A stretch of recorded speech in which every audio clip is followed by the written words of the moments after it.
ஆகாஷ்வாணி. பெருமைமிகு பாரதம். இந்திய அறிவியல் சாதனைகள் சித்திரம்.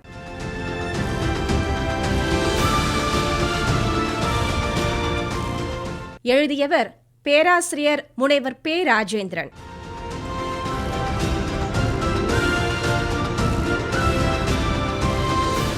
இந்தியா அறிவியல் மற்றும் தொழில்நுட்ப துறையில் பல சாதனைகளை நிகழ்த்தியுள்ளது. இன்று இந்தியாவின் பொருளாதார வளர்ச்சிக்கு அறிவியல் மற்றும் தொழில்நுட்பம் ஒரு முக்கிய அங்கமாக விளங்குகிறது என்பதை நாம் அறிவோம். இந்தியாவின் பண்டைக்கால அறிவியல் சாதனைகள் என்றால் கணிதத்தில் பூஜ்ஜியத்தை உருவாக்குவதில் இந்தியா முக்கிய பங்கு வகித்தது. வானியலில் அதிநவீன நாட்காட்டிகள் உருவாக்கப்பட்டதில் இந்தியா முன்னணியில் இருந்தது.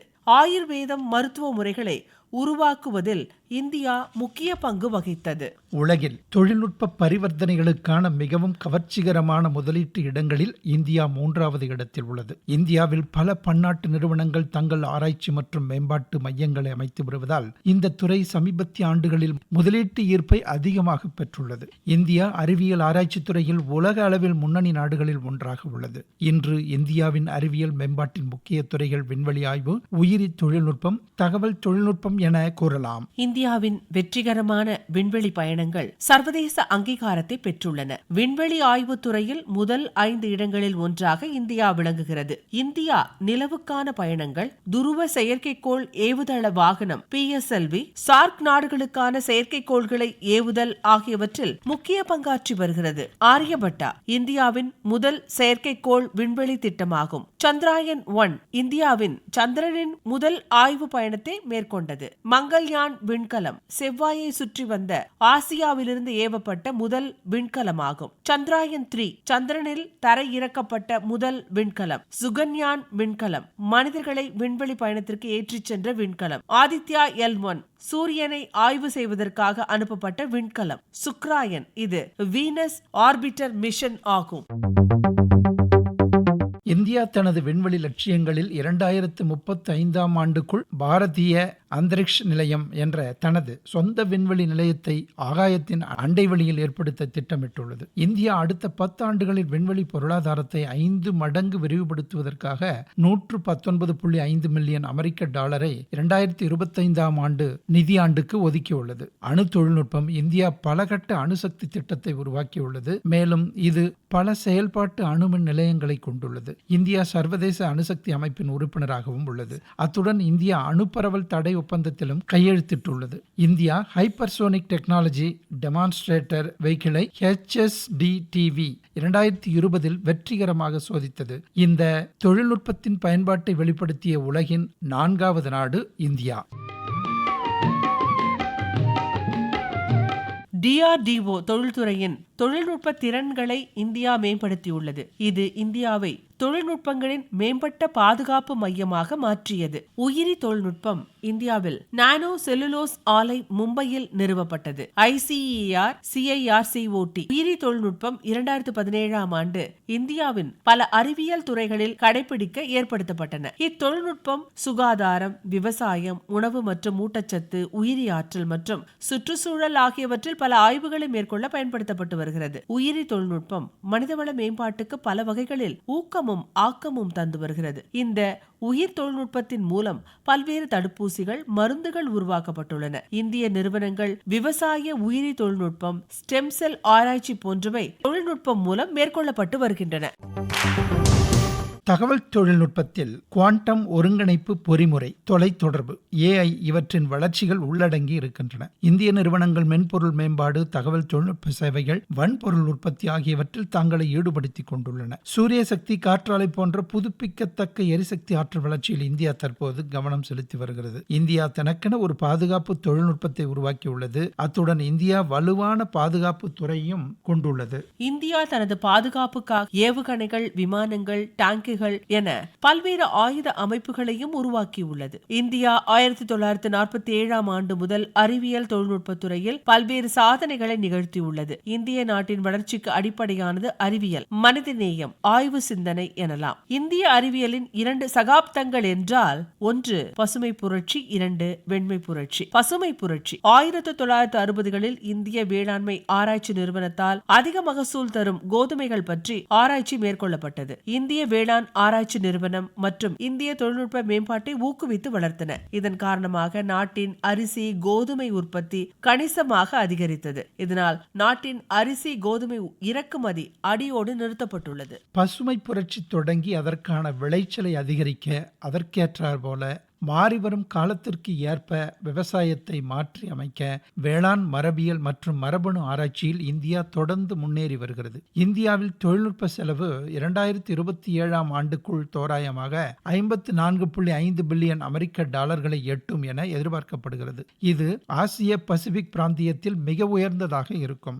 இந்தியா ஐடி தயாரிப்புகளின் முன்னணி ஏற்றுமதியாளராக இருக்கிறது. இந்தியா உலகின் 3வது பெரிய மருத்துவத் துறையும் வேகமாக வளர்ந்து வரும் ஒப்பந்த ஆராய்ச்சி பிரிவையும் கொண்டுள்ளது. மாநில பல்கலைக்கழகங்கள் மேம்பாட்டு சுற்றுச்சூழல் அமைப்பை உருவாக்க அதற்கான தொழில்துறை ஆராய்ச்சி நிதியை ஏற்படுத்தியுள்ளன. நாடு உணவுப் பொருட்களுக்கு இறக்குமதியை பெரிதும் நம்பியிருந்தது. இது நாட்டு மக்களின் உணவு தேவைக்கு போதுமானதாக இல்லை. இதை சரி செய்ய நில சீர்திருத்தங்கள், நீர்ப்பாசன உள்கட்டமைப்பில் மேம்பாடுகள், உர உற்பத்தி, தீவிர வேளாண் உற்பத்தி திட்டம் ஆகியவை காரணமாக 1964ஆம் ஆண்டு கோதுமை உற்பத்தி 12 மில்லியனாக அதிகரித்தது. ஆனாலும் இது அனைத்து இந்தியர்களுக்கும் உணவளிப்பதற்கு போதுமானதாக இல்லை. உணவு உற்பத்தியில் இந்தியா தன்னிறைவு பெறுவதற்காக எடுக்கப்பட்ட ஒரு முயற்சியாகும் இது. இதற்காக அதிக மகசூல் தரும் பயிர் வகைகள், ரசாயன உரங்கள், பூச்சிக்கொல்லிகள், நவீன நீர்ப்பாசன முறைகள் பயன்படுத்தப்பட்டன. இந்தியாவில் குறிப்பாக பஞ்சாப், ஹரியானா, உத்தரப்பிரதேசம் போன்ற மாநிலங்களில் பசுமை புரட்சி பெரும் தாக்கத்தை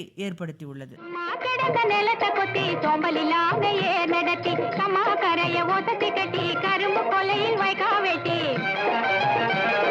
சம்பா பயிர பறித்து நட்டு தகுந்த முறையில் தண்ணீர் விட்டு நெல்லு விளைஞ்சிருக்கு, வரப்போ உள்ள மறந்திருக்கு. அடக்காடு வளைஞ்ச மச்சான், நமக்கு கையுங்காலும் தான் நிமிச்சோம், கையுங்காலும் தான் நிமிச்சோம். இந்திய விவசாயத்தில் பயிர் எச்சங்களை எரிப்பதை எதிர்த்து போராட இயந்திரமயமாக்கல் தீர்வுகள் வழங்கப்பட்டன. ஹாப்பி சீடர் மற்றும் பிற இயந்திரங்கள் இதற்காக விவசாயிகளுக்கு விநியோகிக்கப்பட்டன. இதேபோல குஜராத்தில் ஆனந்தில் உள்ள டாக்டர் வர்கீஸ் குரியன் பால் துறையில் பெரும் புரட்சியை ஏற்படுத்தினார். இதன் காரணமாக பால் இறக்குமதிக்கான தேவையை நீக்கினார். இவர் உலகில் முதன்முறையாக எருமை பாலை பால் பவுடராக பதப்படுத்தி சேமிக்க முடியும் என்று நிரூபித்தார். பால் வீணாகாமல் இருக்க அதற்காக நாடு முழுவதும் பால் கூட்டுறவுகளை உருவாக்குவதில் டாக்டர் குரியன் முக்கிய பங்கு வகித்தார். 1980களின் பிற்பகுதியில் மஞ்சள் புரட்சி ஏற்பட்டன. மஞ்சள் புரட்சி மூலமாக சமையல் எண்ணெய் வித்துக்களின் உற்பத்தி அதிகரித்தது. நீல புரட்சி மூலம் இந்தியா மீன் உற்பத்தியில் உலகின் 2வது பெரிய மீன் உற்பத்தி செய்யும் நாடாக மாறியது. 1990களில் தேன் மற்றும் தோட்டக்கலை உற்பத்தி அதிகரிப்பு தங்க புரட்சிக்கு வித்திட்டது. இந்தியா 21ஆம் நூற்றாண்டின் அதனது உற்பத்தி முக்கியமாக மசாலா பொருட்கள், மருத்துவ தாவரங்கள் ஆகியவற்றை அதிகரிக்க அனைத்து முயற்சிகளையும் மேற்கொண்டது. இந்திய கலாச்சாரம் மற்றும் மக்களின் வாழ்க்கை முறையில் முக்கிய இருப்பாக இருக்கும் நறுமண தாவரங்களான பெருங்காயம், மிந்தா, லாவெண்டர், குங்குமப்பூ போன்றவற்றை பயிரிடுவதில் இந்தியா தன்னிறைவு அடைந்துள்ளது. 1909இல் பெங்களூரில் இந்திய அறிவியல் கழகம் நிறுவப்பட்டது. இந்த அறிவியல் கழகம் இதற்கான ஒரு இளங்கலை படிப்பையும் தொடங்கி நடத்தி வருகிறது. இந்த அறிவியல் கழகத்தில் மூளை ஆராய்ச்சி, நானோ அறிவியல் மற்றும் பொறியியல், ஹைப்பர்சோனிக்ஸ் போன்ற புதிய மையங்களும் தொடங்கப்பட்டுள்ளன. புவி இயற்பியலிலும் இந்தியா மிகப்பெரிய முன்னேற்றம் கண்டுள்ளது. வளிமண்டலம், கடலோரம் மற்றும் கடல் கண்காணிப்பு, கடல் ஆய்வு, புவி இயற்பியல் அவதானிப்புகள், துருவ ஆராய்ச்சி, தேவையான இயற்பியல் மாதிரி உத்திகளை உருவாக்குதல், அதிநவீன இயற்பியல் ஆராய்ச்சிகளை மேற்கொள்ளுதல், மனிதவள மேம்பாட்டுக்கு தேவையான முதலீடு மற்றும் அதற்கான ஆக்கப்பூர்வமான செயல்பாடுகளை மேற்கொள்ளல் ஆகியவை இந்திய அறிவியல் வளர்ச்சியின் முக்கிய படிநிலைகளாகும். இந்திய அறிவியல் மற்றும் தொழில்நுட்பத்துறை புதுமைகளை ஊக்குவிக்கிறது. பல அதிநவீன ஆராய்ச்சிகளை மேற்கொண்டு வருகிறது. இளைஞர்களை அறிவியலில் ஈடுபடுத்தி அவர்களை ஊக்குவித்து வருகிறது. நாட்டின் அறிவியல் தொழில்நுட்பத்தை வளர்ப்பதற்காக சர்வதேச ஒத்துழைப்புகளை மேற்கொண்டு மேற்கொண்டு வருகிறது. இந்தியாவின் டிஜிட்டல் கண்டுபிடிப்புகளை விரைவுபடுத்துவதற்காக நித்தி ஆயோக் மற்றும் இன்டெல் ஆகியவை அரசுடன் இணைந்து அதற்கான சிக்கல்களை தீர்ப்பதற்கும் புதுமைகளை மேம்படுத்துவதற்கும் ஒரு புதிய அனுபவ ஸ்டுடியோவை உருவாக்கியுள்ளன. இந்த புதிய அனுபவ ஸ்டுடியோ செயற்கை நுண்ணறிவு, இயந்திர கற்றல், ஆக்மெண்டட் ரியாலிட்டி, மெய்நிகர் ரியாலிட்டி, பிளாக் செயின், ரொபாட்டிக்ஸ் போன்ற தொழில்நுட்பங்களை பயன்படுத்தி அவற்றின் பயன்பாட்டை பொதுத்துறையில் விரிவுபடுத்தும். இந்திய அரசு இந்த துறையுடன் இணைந்து make in India, start up India, digital India, Swasth Bharat போன்ற பல அறிவியல் செயல்பாடுகளை மேற்கொண்டு வருகிறது. முனைவர் ச. தனபாண்டி. இந்திய நாடு அறிவியலில் பல முக்கிய சாதனைகளை நிகழ்த்தியுள்ளது. இதில் முக்கியமானது விண்வெளி. சந்திராயன் 3 செயற்கைக்கோள் நிலவில் இறங்கியது.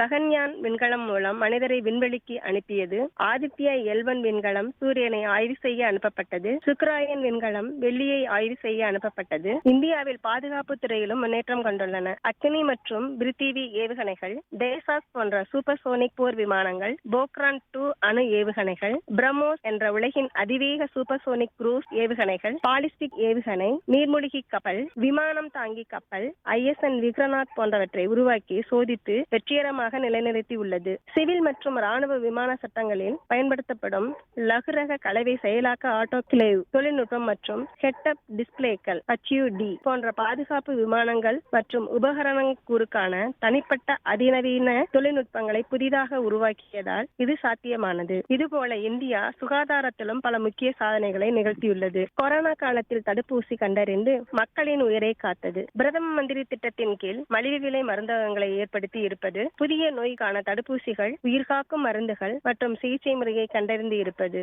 இந்தியா விவசாயத்துறையிலும் பல அரிய சாதனைகளை கண்டறிந்துள்ளது. உணவுப் பொருட்களின் மகசூலை அதிகரிக்க புதிய தொழில்நுட்பங்களை கண்டறிந்துள்ளது. இதுபோல இந்தியா சுற்றுச்சூழல் மேம்பாட்டுக்கும் மற்றும் கணினி இணையம், செயற்கை நுண்ணறிவு இவற்றிலும் கவனம் செலுத்தி வருவதை நாம் காணலாம். இந்திய விவசாய விளைபொருட்கள் மற்றும் பால் உற்பத்தியில் தன்னிறைவு அடைந்துள்ளது. இந்திய அறிவியலில் இதுபோன்ற பல சாதனைகளை நிகழ்த்தி இந்தியா எல்லா நிலைகளிலும் ஒரு தன்னிறைவு பெற்ற நாடாக திகழ்ந்து வருகின்றன. ஆதி மனிதன் கல்லை எடுத்து வேட்டையாடினான், அடுத்த மனிதன் காட்டை அழித்து நாட்டை காட்டினான், மற்றும் ஒருவன் மண்ணில் இருந்து பொன்னை தேடினான். நேற்று மனிதன் வானில் தனது தேரை ஓட்டினான், இன்று மனிதன் வெண்ணிலாவில் இடத்தை தேடினான். நேற்று மனிதன் வானில் தனது தேரை ஓட்டினான், இன்று மனிதன் வெண்ணிலாவில் இடத்தை தேடினான். வரும் நாளை மனிதன் 7 உலகை ஆளப் போகிறான். இதேபோல இந்தியா நிதி ஆதாரங்களிலும் பல மேம்பட்ட வளர்ச்சி நிலைகளை மேற்கொண்டு வருகிறது. இந்தியா சூரிய ஆற்றல் ஆராய்ச்சி நிறுவனத்தையும் அமெரிக்காவுடன் இணைந்து ஏற்படுத்தி இருக்கிறது. சூரிய ஜோதி என்ற திட்டம் மூலமாக மின் விளக்கு இல்லாத ஏழை மக்கள் வாழும் குடியிருப்புகளுக்கு மின் விளக்கு ஏற்படுத்தி தரப்படுகிறது. அறிவியலை மேம்படுத்துவதற்காக ஜோத்பூரில் உள்ள மலுங்கா கிராமத்தில் நிலையான கிராமப்புற நுண்தொழில் மாதிரி ஏற்படுத்தப்பட்டுள்ளது. இந்தியா வானவியலை பற்றி ஆராய பல அதிநவீன தொலைநோக்கிகளை ஏற்படுத்தி தந்துள்ளது. இந்த அறிவியல் மேம்பாட்டில் தேசிய மீக்கணினி திட்டம் ஏற்படுத்தப்பட்டுள்ளது. இந்திய அரசு அறிவியலில் பெண் விஞ்ஞானிகளை ஊக்குவிக்க அனைத்து முயற்சிகளையும் மேற்கொண்டு வருகிறது. புவி அறிவியல் அமைச்சகம் வானிலை, இயற்கை ஆபத்துகள், காலநிலை, கடல் மற்றும் கடலோர நிலை, நில அதிர்வு ஆய்வு, கடல்சார் உயிரினங்கள் மற்றும் அதன் உயிரற்ற வளங்கள், துருவ பகுதி ஆய்வுகள் போன்ற மேம்படுத்தப்பட்ட ஆய்வுகளை மேற்கொண்டு வருகிறது. இதற்காக உயர் செயல்திறன் கணினி பயன்படுத்தப்படுகிறது. இவ்வமைச்சகத்தின் முக்கிய செயல்பாடுகளாக கருதப்படுவன பருவமழை கணிப்புகள், நில அதிர்வு சார்ந்த தகவல்கள், சுனாமி எச்சரிக்கை, காற்றின் தரம் கண்காணிப்பு, பெருங்கடலில் ஏற்படும் சீற்றங்கள், சாத்தியமான மீன்பிடி மண்டல ஆலோசனைகள், வேளாண் வானிலை ஆலோசனை சேவைகள், மேம்படுத்தப்பட்ட வானிலை மற்றும் சூறாவளி முன்னறிவிப்புகள் போன்றவற்றை இங்கு குறிப்பிடலாம். இந்திய அறிவியல் மற்றும் தொழில்நுட்ப மையம் புதிய கண்டுபிடிப்புகளை ஊக்குவித்தல், அவற்றை வணிகமயமாக்கலுக்கு உதவுதல், புதிய பொருளாதாரம் மேம்பட அதற்கான வழிவகைகளை மேற்கொள்ளுதல் போன்ற பணிகளை மேற்கொண்டு வருகிறது. இந்த இந்திய அறிவியல் தொழில்நுட்ப ஆராய்ச்சி மையம் உலக அளவில் உள்ள 4851 நிறுவனங்களில் 84வது இடத்தில் உள்ளது. உலக அளவில் முதல் 100 இடங்களில் உள்ள ஒரே இந்திய நிறுவனம் இதுவாகும். இம்மையம் வீட்டு கரிம சமையலறை கழிவுகளை உயிரி எரிவாயுவாக மாற்ற, காற்றில் காற்றில்லா டைஜஸ்டரை ஏற்படுத்தியுள்ளது. இது தூய்மை இந்தியா திட்டத்தின் கீழ் வருகிறது. இந்த மையம் பால் கலப்படத்தை கண்டறிய கிரஷர் ஸ்கேனர் என்ற புதிய பசுமை தொழில்நுட்பத்தை கண்டறிந்துள்ளது. இந்த அமைப்பு மூலமாக நீரிழிவு எதிர்ப்பு மூலிகை மருந்து கண்டறியப்பட்டது. இதன் மூலம் மலிவு விலையில் சுகாதார மேம்பாட்டுக்கு முக்கியத்துவம் தரப்பட்டது. இந்திய விஞ்ஞானிகள் நம் நாடு உலகில் பல்வேறு துறைகளில் முன்னணி நாடாக விளங்க காரணமாக விளங்குகின்றனர். இதற்கு முக்கிய காரணம் அவர்களின் கடின உழைப்பு, அயராத அர்ப்பணிப்பு என்று கூறலாம். இந்தியா அறிவியலில் மேம்பாடு அடைய அதனது 5 ஆண்டு திட்டங்கள் என்று கூட கூறலாம். 1951 தொடங்கிய இந்த 5 ஆண்டு திட்டங்கள் விவசாயம், அறிவியல், நாட்டின் உட்கட்டமைப்பு, கல்வி ஆகியவற்றுக்கு முக்கியத்துவம் கொடுத்தன. இதன் காரணமாக இத்துறைகளுக்கான அடிப்படை ஆராய்ச்சிக்கான அடித்தளத்தை அமைப்பதில் இந்திய அரசு கவனம் செலுத்தியது. இதன் விளைவாக இந்திய அரசு நாடு முழுவதும் கல்வி நிறுவனங்கள், ஆய்வகங்கள், ஆராய்ச்சி மையங்கள் ஆகியவற்றை ஏற்படுத்தியது. இதன் பயனாக 1942 அறிவியல் மற்றும் தொழில்துறை ஆராய்ச்சி மையம், 1954 அணுசக்தி துறை, 1958 பாதுகாப்பு ஆராய்ச்சி மற்றும் மேம்பாட்டு அமைப்பு, 1971 மின்னணுவியல், அறிவியல் மற்றும் தொழில்நுட்ப துறைகள், 1980 சுற்றுச்சூழல் துறை போன்ற அரசு அமைப்புகள் அமைக்கப்பட்டன. இந்திய அறிவியல் நிறுவனம் அறிவியல், பொறியியல், வடிவமைப்பு, மேலாண்மை இவற்றில் உயர்கல்வி மற்றும் ஆராய்ச்சிக்கான தன்னாட்சி பெற்ற ஒரு பொதுத்துறை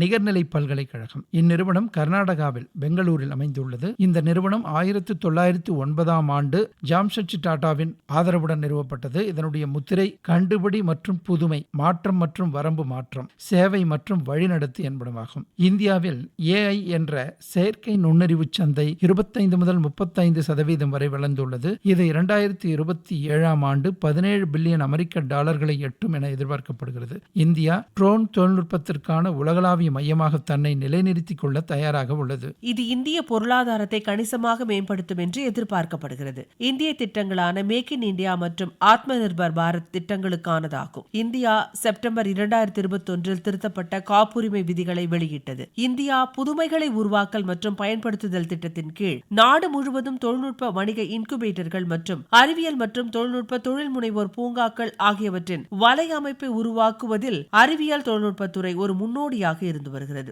இந்தியா பொது மற்றும் தனியார் துறைகளை இணைத்து தொழில்துறை மற்றும் கல்வித்துறைக்கு இடையே ஒத்துழைப்பை வளர்க்க ஒரு தேசிய அறக்கட்டளையை நிறுவுகிறது. 2022 ஆண்டு பொருளாதார ஆய்வின்படி இந்தியாவின் GERD மொத்த உள்நாட்டு உற்பத்தி 0.66% ஆகும். 2014 ஆண்டு இந்தியாவில் 350 ஸ்டார்ட் அப்களாக இருந்த டிசம்பர் 2023 1,30,000 ஸ்டார்ட் அப்களாக உருவாகியுள்ளன. செப்டம்பர் 2023 நிலவரப்படி உலகளாவிய புதுமை குறியீடு புதுமை சிறந்த பொருளாதாரத்தில் இந்தியா உலக அளவில் 40வது இடத்தில் உள்ளது. செயற்கை நுண்ணறிவு இந்தியா முழுவதும் உள்ள தொழில்களில் 2024 நிதியாண்டில் அதனை ஏற்றுக்கொள்ளும் விகிதமாக தோராயமாக 48% எட்டியுள்ளது. அக்காலத்திலேயே ஆரியபட்டா பூஜ்ஜியத்தை கண்டுபிடித்தார். வேத இலக்கியத்தில் சதுரங்கள், வட்டங்கள், முக்கோணங்கள், பின்னங்கள், இயற்கணித சூத்திரங்கள், வானியல் ஆகிய அனைத்தும் தோன்றின. நிலத்தடி வடிகால், குடிமை சுகாதாரம், ஹைட்ராலிக் பொறியியல், காற்று குளிரூட்டும் கட்டமைப்பு போன்றவை இந்தியாவின் பூர்வீக தொழில்நுட்பங்களாகும். என் பெயர் ராஜ்குமார். இந்த பேராசிரியர் பணிபுரிந்து வரேன். இந்தியாவின் அறிவியல் மிகப்பெரிய பாரம்பரியம் உள்ளது. பண்டைய இந்தியாவில் கணிதம், வானியல் மற்றும் மருத்துவம் போன்ற துறைகளில் இந்தியா மிகப்பெரிய பங்களிப்பு செஞ்சு வருகிறது. ஆரியப்பட்டா அப்புறம் பாஸ்கராச்சாரியா போன்ற அறிஞர்கள் கணிதம் மற்றும் வானியல் சிறந்து பல வகையான கண்டுபிடிப்புகள் கொடுத்திருக்காங்க. ஆரியப்பட்டா மூலமா தான் சூழியம், அதாவது பூஜ்ஜியம் அப்படின்றத நம்மளோட உலகத்துக்கு அறிமுகப்படுத்தி இருக்கோம். அந்த பூஜ்ஜியம் மட்டும் இல்லைன்னா இன்னைக்கு கணிப்பொறியே கிடையாது. 1 and 0 மட்டும் தான் கணிப்பொறியில இன்னும் பயன்படுத்தல இருக்கு. அடுத்து நவீன இந்தியாவில் சொல்லி பார்க்கும்போது ரொம்ப அதிகமா இப்ப இருக்கிற கொரோனா ஊசி தடுப்பூசி கண்டுபிடிச்சதுல இருந்து இஸ்ரோல பல விதமான ராக்கெட் நம்ம அனுப்பிட்டு இருக்கோம். அதுல இருந்து அணுசக்தி, IT என்ற தகவல் தொழில்நுட்பம், அதாவது உயிரி தொழில்நுட்பம் போன்ற துறைகளை இந்தியா முன்னேற்றம் அடைந்துள்ளது. முக்கிய அறிவியல் நிறுவனங்கள் சொல்லி பார்த்தோம்னா இந்திய அறிவியல் நிறுவனம் IIS அப்படின்னு சொல்லுவோம், பெங்களூர்ல இருக்கு. அப்புறம் இந்திய தொழில்நுட்ப நிறுவனங்கள் IITs. முக்கியமா தமிழ்நாடு வகையில பாத்தீங்கன்னா Tamil Nadu council of science and technology அப்படின்றதெல்லாம் நிறைய நம்ம அறிவியல் முன்னெடுப்புக்காக உலகத்துக்கு நம்ம கொடுத்துட்டு இருக்கோம். பறவையை கண்டான், விமானம் படைத்தான், பாயும் மீன்களில் படகினை கண்டான், எதிரொலி கேட்டான், வானொலி படைத்தான், எதனை கண்டான், பணம் தன்னை படைத்தான், எதனை கண்டான் பணம் தன்னை படைத்தான்.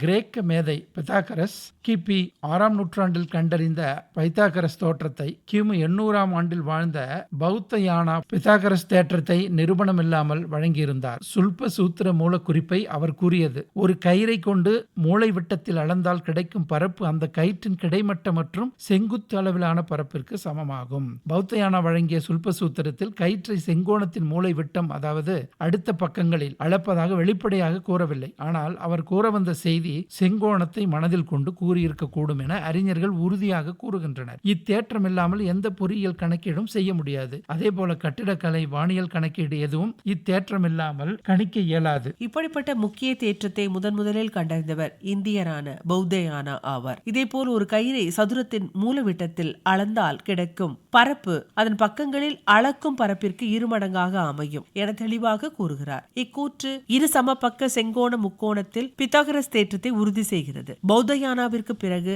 அபஸ்தம்பா, மானவா, காத்யாயனா, வராகமிகிரா, மகாவீராச்சிரியா போன்ற எண்ணற்ற இந்திய அறிஞர்கள் கணிதத்தில் பல புதிய சிந்தனைகளை ஏற்படுத்தி மற்றவர்களுக்கு முன்னோடியாக திகழ்ந்தனர். கிமு 600ஆம் நூற்றாண்டில் வாழ்ந்த கன்னதா என்ற இந்திய அறிஞர் நியாய தர்சனம் என்ற நூலில் வெறும் கண்களுக்கு புலப்படாத செய்திகளை கண்ணாடி, அப்ரகம், படிகம் போன்றவற்றால், அதாவது கிளாஸ், மைக்கா, கிறிஸ்டல் போன்றவற்றால் உருவாக்கப்பட்ட வில்லைகளை விளக்கி கூறியிருக்கிறார். இந்த வில்லை தொலைநோக்காடி, டெலிஸ்கோப், நுண்ணோக்காடி, மைக்ரோஸ்கோப் போன்ற இவற்றால் தயாரிக்கப்பட்ட நவீன ஒளியியல் உபகரணங்களை கொண்டு கண்ணால் காண முடியாத செய்திகளை அறியலாம் என்பதை கிட்டத்தட்ட 2600 ஆண்டுகளுக்கு முன்பே கூறியிருப்பது வியப்பாகவே உள்ளது. விஞ்ஞானத்தை வளர்க்க போறண்டி, மேலாட்டார விருந்து கலந்து காட்ட போறண்டி.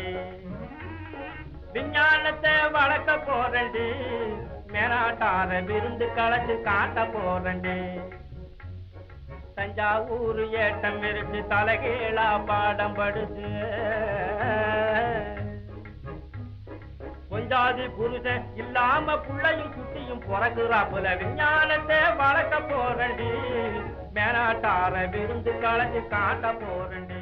குருத்வா என்ற சொல் புவியீர்ப்பு என்று பொருள்படும். ஆங்கில அறிஞர் ஐசக் நியூட்டன் 17ஆம் நூற்றாண்டில் விவரித்த புவியீர்ப்பு கோட்பாட்டை கிட்டத்தட்ட 2200 ஆண்டுகளுக்கு முன்பே இந்தியர்கள் அறிந்திருந்தனர். உலகில் முதலில் அணுவின் தன்மையை கன்னதா வழங்கியிருந்தார். இவரது கருத்துப்படி ஒரு கருப்பொருளில் அமையும் துகள்களின் அணுக்கள் அழிவில்லா தன்மையை பெறும் என்பதாகும். எனவே அணு ஒரு அழிவில்லா தன்மையை பெற்று இவ்வுலகில் அனைத்து பொருள்களிலும் தோன்றும் என்ற மிகப்பெரிய அறிவியல் உண்மையை அன்றே கன்னதா விளக்கியிருக்கிறார். கிட்டத்தட்ட 5000 ஆண்டுகளுக்கு முன் நிகழ்ந்த மகாபாரத போரில் நகர் அழிக்கப்பட்ட இடத்தில் சில ஆண்டுகளுக்கு முன் நடந்த சோதனையில் இந்தியர்கள் பல வல்லமை கொண்ட அணு ஆற்றல் கொண்ட ஆயுதங்களை பயன்படுத்தியுள்ளனர். அதனால்தான் ஆயிரக்கணக்கான உயிர் சேதங்கள் ஏற்பட்டது என்பதற்கான பல சான்றுகள் கிடைத்துள்ளன. இத்தகைய அணு சார்ந்ததை அணுக்கரு இயற்பியல் என்று அழைக்கின்றனர். பண்டைய இந்திய வேதியியல் ரசவாதத்தின் அடிப்படையில் அமைந்தது. அன்றைய இந்தியர்கள் காந்தங்களை 5 வகையாக பிரித்துள்ளனர். ஒவ்வொன்றிற்கும் 1 முதல் 6 வகை முகங்கள் அமைந்திருக்கும். இதன் வண்ணங்கள் ஒவ்வொன்றும் மஞ்சள், கருப்பு, சிகப்பு என்ற நிலைகளில் அமையும் என்று கூறியுள்ளனர். இதன் அடிப்படை நோக்கின் ஐரோப்பியர்களுக்கு முன்பே காந்தத்தின் அறிவியலை இந்தியர்கள் அறிந்துள்ளனர் என்பதை அறிந்து கொள்ள இயலுகிறது. எனது பெயர் செல்வி. தகவல் தொழில்நுட்பத்துறையில் இந்தியா ஒரு முக்கிய சக்தியாக உருவெடுத்துள்ளது. உயிரி தொழில்நுட்பத்துறையில் இந்தியா குறிப்பிடத்தக்க முன்னேற்றங்களை செய்துள்ளது. நானோ தொழில்நுட்பம், கல்வி, ரொபாட்டிக்ஸ் மற்றும் செயற்கை நுண்ணறிவு போன்ற துறைகளில் இந்தியா முன்னேறி வருகிறது. தொழில்நுட்ப முன்னேற்றங்கள் ஒரு நாட்டின் வளர்ச்சிக்கும் மனித நாகரிகத்திற்கும் முக்கிய காரணமாக இருந்து வருகின்றன. அதன் அறிவியல் தீவிரம் மற்றும் ஆற்றலுக்காக உலக அளவில் அங்கீகரிக்கப்பட்ட இந்தியா பண்டைய காலங்களிலிருந்து அறிவியல் மற்றும் தொழில்நுட்ப துறைகளுக்கு பங்களித்து வருகிறது. இது பூஜ்யத்தின் கண்டுபிடிப்பு முதல் துகள் இயற்பியல் ஆராய்ச்சி வரை உயர்கல்வி, அறிவியல் மற்றும் தொழில்நுட்பத்தை மேம்படுத்துவதற்காக இந்தியா இன்று பல துறைகளில் மிக சிறப்பாக செயல்பட்டு வருகிறது. சுதந்திரம் அடைந்த நாட்களிலிருந்து நாம் வெகு தூரம் வந்துவிட்டோம். நமது நாடு கடந்த காலத்திலும் பல அற்புதமான முன்னேற்றங்களை செய்திருந்தாலும் நாட்டு மக்களின் திறமை மற்றும் விருப்பத்தின் காரணமாக இந்தியா உலகின் தலைசிறந்த நாடுகளில் ஒன்றாக எட்டியுள்ளது. வந்த நாள் முதல் இந்த நாள் வரை வானம் மாறவில்லை. வான்மதியும் மீனும் கடல் காற்றும் மலரும் மண்ணும் கொடியும் சோலையும் நதியும் மாறவில்லை. வானுலக பொருட்கள் நீள்வட்ட பாதையில் தான் சுழல்கின்றன என்ற அறிவியல் உண்மையை ஜெர்மன் நாட்டு வானியல் மேதை கெப்லர் 1609ஆம் ஆண்டில் கூறியிருந்தார். இந்த உண்மையை சிறிது காலத்திற்கு பின்பு நியூட்டன் நிரூபித்தார். 17ஆம் நூற்றாண்டில் ஐரோப்பியர்கள் உணர்ந்து நிரூபித்த இந்த வானியல் கருத்தை கிட்டத்தட்ட 7700 ஆண்டுகளுக்கு முன்பே இந்தியர்கள் வானியல் துறைக்கு உலகிற்கே முன்னோடியாக விளங்கினர். வேத காலத்திலேயே சூரியன் பூமியையும் மற்ற வானியல் கோள்களையும் தாங்கி பிரபஞ்சத்தின் மையமாக விளங்குகிறது என்றும் சூரியனே அனைத்தையும் சுழல வைக்கிறது என்றும் கூறப்பட்டுள்ளது. இந்த வானியல் செய்தியை கார்பர்னிக்கஸ் என்ற ஐரோப்பியர் 1543 தான் கண்டறிந்தார். ரிக்வேத குறிப்பிற்கு விளக்கமளித்த 16ஆம் நூற்றாண்டில் வாழ்ந்த சயனச்சாரியா 2202 யோசனை தூரத்தை அரை நிமிடத்தில் கடக்கும் சூரியன் என்று கூறுகிறார். இது அக்கால கணக்கின்படி 8.5 நிமிடம் ஆகும். ஒளி வேகத்தின் உண்மை மதிப்பை கிபி 1887 மிக்கல்சன் மற்றும் மார்லி என்போர் கண்டறிந்தனர். சூரிய ஒளி பூமியை அடைய கிட்டத்தட்ட 8 நிமிடம் 20 வினாடிகள் ஆகும். இதுபோல துருப்பிடிக்காத இரும்பை உற்பத்தி செய்வதில் பண்டைய இந்தியா முன்னோடியாக விளங்கியது. சரகர் மற்றும் சுஷ்ருதர் போன்ற அறிஞர்கள் ஆயுர்வேதத்திற்கு விலை மதிப்பற்ற பங்களிப்பை அளித்துள்ளனர். இடைக்கால இந்தியாவில் அறிவியல் மற்றும் தொழில்நுட்பம். நவீன அறிவியல் 17ஆம் நூற்றாண்டு அளவிலேயே தோற்றம் பெற்று வளர்ந்தது. இவ்வறிவியல் பல வகையான நோய்களை குணப்படுத்தும் மருத்துவ முறைகளை கொண்டுள்ளது. பல கட்டட கலை வடிவங்கள் தோற்றம் பெற்றுவிட்டன. கணித கௌமுகி, பீஜ கணித வம்சம் போன்ற கணித படிப்புகளுக்கு நன்கு அறியப்பட்டவர் நாராயண பண்டிட் ஆவார். கங்காதரா லீலாவதி கரம் தீபிகா, சுத்தாந்தா தீபிகா, லீலாவதி வியாக்கிய ஆகிய புகழ்பெற்ற நூல்களை வெளிக்கொணர்ந்தனர். முகலாய காலத்தில் பாஸ்கரனின் பீஜ கணிதத்தை ஃபைசி மொழிபெயர்த்தார். ஹம்சதேவா உயிரியல் நூலான மிருகபக்ஷி சாஸ்திரத்தை தொகுத்தார். வேதியியலில் பிருந்தாவின் சித்தயோகம், சக்கரபாணி தத்தாவின் சக்கரதத்தா இந்த காலத்தில் எழுதப்பட்டது. இந்திய ரசவாதிகளில் முக்கியமானவர் ரசாரத் நாகரத்தின் ஆசிரியர் நாகார்ஜுனா ஆவார். மகேந்திர சூரி யந்த் ராஜா என்ற வானியல் கருவியை உருவாக்கினார். மகாராஜா சவாய் ஜெய்சிங் டு டெல்லி, உஜ்ஜைன், வாரணாசி, மதுரா, ஜெய்ப்பூர் ஆகிய இடங்களில் வானியல் ஆய்வகங்களை அமைத்தார். யுனானி திப் மருத்துவ முறை அக்காலத்தில் மிகவும் செழித்தோங்கியது. அலிபின் ரப்பான் கிரேக்க மருத்துவ முறையையும் இந்திய மருத்துவ முறையும் சுருக்கமாக கூறி ஃபிர்தௌக ஹிக்மத் என்ற நூலை எழுதினார். பிற்கால இந்தியாவில் அறிவியல் மற்றும் தொழில்நுட்பம். இயற்பியலில் முக்கிய பங்களிப்பு செய்தவர் சர் சி வி ராமன். இவரின் கண்டுபிடிப்பான ராமர் விளைவு 1930 இயற்பியலுக்கான நோபல் பரிசை பெற்று தந்தது. சுப்பிரமணியன் சந்திரசேகர் தன் ஆய்வான நட்சத்திரங்களின் அமைப்பு மற்றும் பரிணாம வளர்ச்சி என்பதற்கு 1983ஆம் ஆண்டு இயற்பியலுக்கான நோபல் பரிசு பெற்றார். சி என் ராவ் கட்டமைப்பு மற்றும் திடநிலை வேதியியலில் செய்த பணிக்காக அவர் எல்லோராலும் நன்கு அறியப்பட்டார். அவர் வேதியியல், நிறமாலையியல், மேற்பரப்பு வேதியியல், மூலக்கூறு அமைப்பு, உயர் வெப்பநிலை, மீக்கடத்து திறன் ஆகியவற்றில் முக்கிய பங்களிப்பு செய்துள்ளார். நம்மை இங்கு நாமே தொலைத்தோமே, நம்ப முடியாதா, நம்மால் முடியாதா, நாளை வெல்லும் நாளை செய்வோமே, யாரும் இல்லை தடை போட, உன்னை மெல்ல எடை போட, நம்பிக்கையில் நடை போட சம்மதமே, என்ன இல்லை உன்னோடு ஏக்கம் என்ன கண்ணோடு, வெற்றி என்றும் வலியோடு பிறந்திடுமே.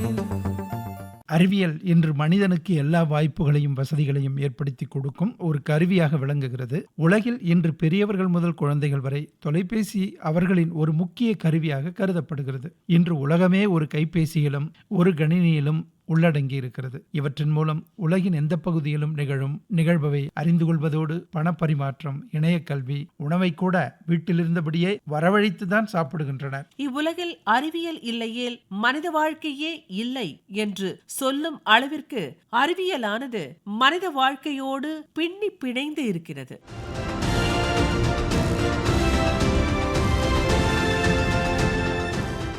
பெருமைமிகு பாரதம் நிகழ்ச்சியில் இதுவரை இந்திய அறிவியல் சாதனைகள் சித்திரம் கேட்டீர்கள்.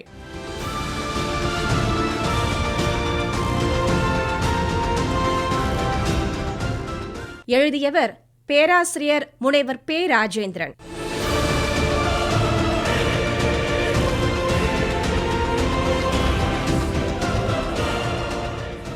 குரல் வண்ணம் விஜய் எம். சித்ராதேவி. தொகுப்பு ஆர். முருகன்.